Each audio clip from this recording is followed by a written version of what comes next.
Okay, today you're going to be making an overlay for your color wheel so that you can use it to find all the color harmonies that we learned on Friday. It's going to look like this when you're finished. So the first thing you're going to need is one of the overlays. There are 2 printed on each sheet, which means you and a partner can each have one of them. So get 1 sheet for every 2 people, cut it in half first carefully, and then each of you gets one of those to work on. So the first thing you need to do is cut out the outside circle. And I would recommend cutting inside that black line. The words that you wrote on your color wheel to tell you what colors go where might be covered up by the outside edge of this circle. So you're going to want to make sure you can make this just a slight bit smaller. And hopefully your words will show up.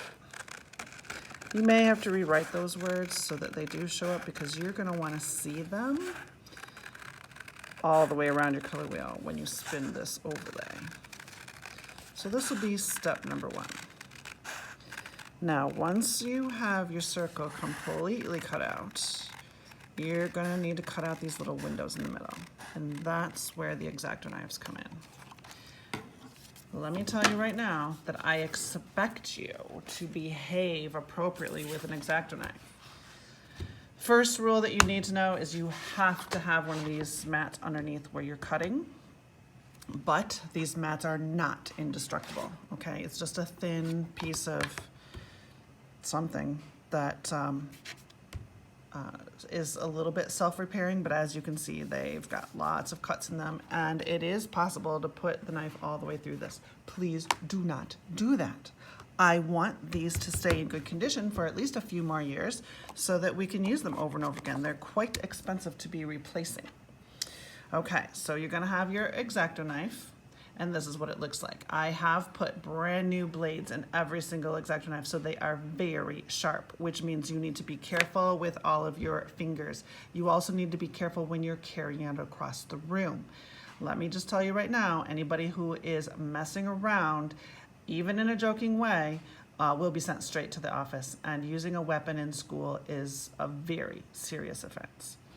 But there is also a good way and a bad way to use them to actually cut out your work. A lot of students think that the best place to cut on an X-Acto knife is the tip. They think that that very pointy tip right there is the part that does the cutting, but really the cutting, and I'm not even going to touch this with my finger because, let me see if I can get it to focus better, because it could cut me just by showing you this. But this part of the knife right there is the sharp part, okay? Yes, it is pokey on the end, but I can do this and it doesn't really hurt that much. If I slid my finger back and forth right here, that would definitely slice my finger open. So this is the part of the knife that you want to touch the paper because that's what's gonna cut it the best. That means when you're getting ready to cut these out, you want to hold your knife really flat to the paper so that that sharp part of the edge is actually slicing through the paper. Don't hold it straight up like this with the tip pointing down at the paper because that's just gonna rip it and tear it, okay? So let me just see if I can hold this mat sideways and I can show you from the side how the knife should be touching your paper. So it should be touching your paper really flat like that, so that when you pull it this way, it's going to cut nicely. And that is the second point, is you should always pull it towards yourself while you're cutting. But don't pull it towards yourself like this, okay? You see the problem with that? My thumb is right there. You don't want to cut yourself. So always hold your hand this way and pull away from your hand, okay? Like this. I would suggest doing all the vertical lines first and then doing the horizontal lines afterwards. I like to cut off all the black lines, so I'm gonna try to cut on the outside of my lines. So I'm just gonna start right here with this one. I'm going to slice like that, and you can tell that it's sliced through because see, I can open it right through it. Just one cut and it's already good, okay? Just pull back. I'm trying to stay on the outside of that black line. I am going a little bit past, so when I make that cut, I don't know if you can see it in this camera view or not, but I make my cut go just a tiny bit past that line and a tiny bit past this line. That way when I come back with this horizontal cut, it's gonna come cleanly apart and I won't have any ripped corners. So I'm gonna start, let me see if I zoom in while I'm doing this. You can see what I'm talking about.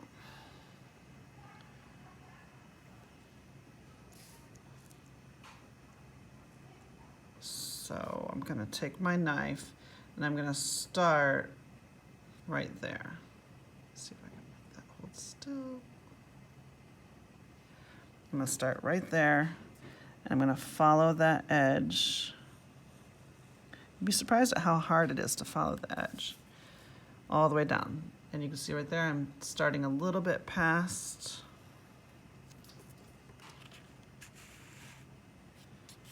I'm gonna follow that cut all the way down and I'm gonna go a little bit past down there too. Like that.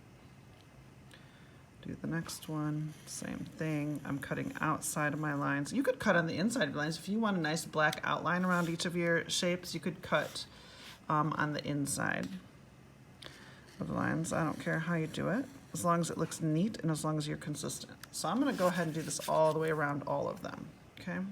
Let's see, do this without wiggling too much. And when you pull the knife like this, it's not too hard to keep a nice straight line as you go.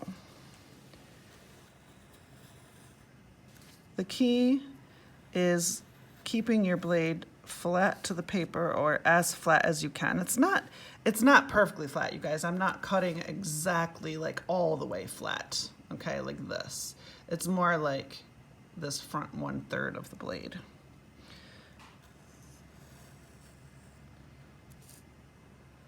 Because I am holding it like I would hold a regular pencil in my hand, just a little bit flatter than a regular pencil. And as you can see, it slides through that paper pretty easily. You don't have to have a death grip on it. You don't have to jam it into, like I said before, we want to protect these mats. Even though it does protect the table, it still can get damaged. So you don't want to, like, you know, use a death grip and carve it right into that, you know, mat. You want it to be just enough to cut through the paper, and that's it. Okay, now all of the verticals are cut. I'm just going to very carefully cut these little ends, okay? Don't cut all the way through, otherwise you're gonna end up with floppy parts, okay? Just cut the little ends there, cut the big ends out here. You could make this side of it a little curved if you want to. If you want to make it look like it fits your wheel a little bit better. I couldn't print a curved shape there for my computer, so you can be a little bit creative on that if you want. There you go, first 3 done. Now let's cut the ends of these. Don't cut all the way through, because then the whole entire thing will come apart, okay? You still want these to be separated from each other so that it creates that cool template that we need for making harmonies on our color wheel. Let's do the insides. Just be careful to only cut the parts that you need. Cut between your already sliced pieces. And there you go. There's your whole template ready to go. And that's what it looks like. Then you will have your color wheel. Let's take this one apart so you can see it. And what I want you to do on your color wheel is very lightly take a pencil and connect those lines so that you can find out where the middle is. And then you can take your knife and spin it around and cut yourself a little hole right there. Do the same thing for the center of this. You can see this center is already marked. I'm gonna just press down my knife and cut a little slot, like a little straight slot, and then turn it and cut another little straight. And then I'm just gonna keep turning. It kind of makes like a octagon or something, but you just keep cutting and then you'll end up with a nice little hole there. After you've gotten all your cuts made, you've got your hole there, you've got your hole there, that's when you can come to me and I will give you one of these little brass fasteners. You can see how that works, and then you're gonna put that through the both holes. On the back, spread those two bars out, and voila, you have a nice color wheel that will help you find all of the harmonies that we wrote down the definitions to. Very good, very good.